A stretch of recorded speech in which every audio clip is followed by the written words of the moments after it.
Fans first came to love our next guest as Pacey Witter on the hit show Dawson's Creek. Now Joshua Jackson is starring on the big screen in a star-studded new film, Bobby. Please welcome to AM Northwest, Joshua Jackson.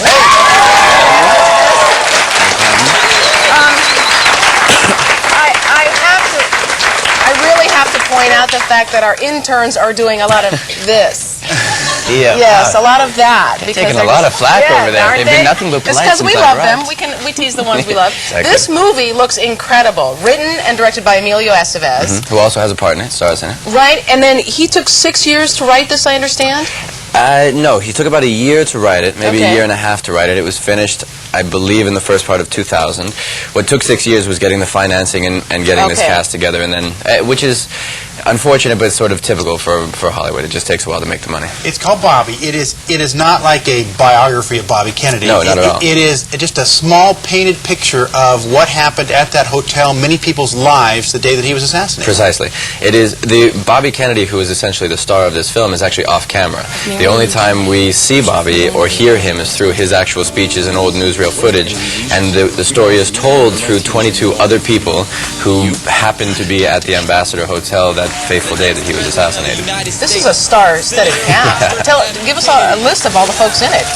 Well, this will be the whole segment. It's Anthony Hopkins, Harry Belafonte, Helen Hunt, Martin Sheen, Lawrence Fishburne, Sharon Stone, Demi Moore, Bill Macy, Joshua Jackson. Heather Graham, Joshua Jackson, Joy Bryant, Ashton Kutcher, Lindsay Lohan, Elijah Wood, Brian Garrity, Shia LaBeouf. Wow. Who were you most surprised working with? Who were you most, let's say, who were you most excited about working with? And what was the experience like? Well, day one, scene one, take one was Anthony Hopkins. Oh, no, And you're kidding me. Yeah, he actually, this is what a gracious guy he is. He wasn't even in the scene.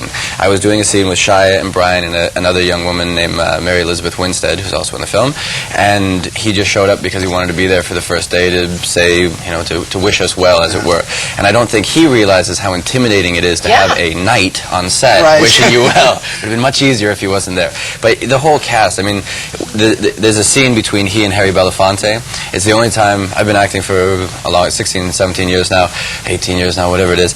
It's the only time I can remember ever staying after my day's work to watch another pair of actors work, because you are literally watching royalty, Hollywood royalty, do this scene, and they're just, they're amazing men. And then you have, Bill Macy comes up at one point. He's like, "I'm so excited I'm working with Anthony Hopkins," and Anthony Hopkins is so excited he's working with Bill Macy. And it just, on a low-budget film, you get that sort of that passion for the movie that you're doing, because nobody's making any money. You're there because you want to be. And Bobby Kennedy is such an icon because of his life and what happened. You're a young guy. Do your friends, did you know his story? Did you know Vietnam? Or was the passion about him and his life new to you when you looked into this movie? Well, no, I do think he is an iconic figure. And I think even for my generation, that Camelot era of the Kennedys and that revolutionary time in American politics in the late 60s, well, all through the 60s, really, it left an indelible mark on the culture. So even for me, who wasn't alive, and for my generation, there's certainly an understanding of how important Bobby was and how important Martin Luther King was. And, if you're not aware of the Vietnam War with what's going on in our country right now, you're living in a cave somewhere. Right. So there are enough historic parallels, and there's enough cultural understanding, I guess, of that time that I was aware of the legacy, but what I was much less aware of was the man himself, and that was my process of education over the film. Listening to his speeches, learning how he grew over the course of this campaign, and, stepped out of the shadow of his brother and became really his own man. Tell us about your character.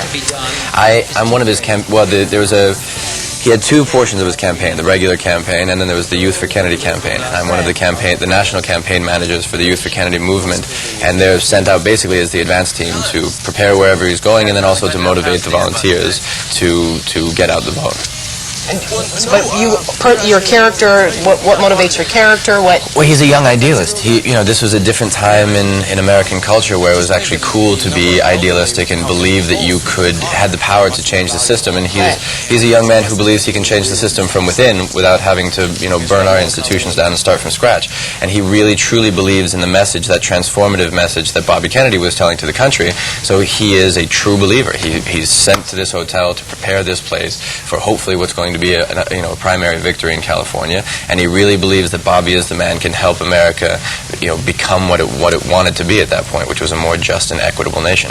Joshua, you seem far too intelligent to come out of Hollywood as a young actor, but you come a long way since Dawson's Creek. I mean, that's Are you kidding me? Those were the smartest kids ever put on television in the history of television. That was the most eloquent show I think that has ever been aired. Well, and you've done well to expand from that into the things that you're doing now. I mean, a lot of people get lost in those old TV shows, but you've been successful in moving ahead to a movie like this. Yeah, well, as much as I can, my story is not yet told, so hopefully there'll be many more years and much more work to do. But I actually don't.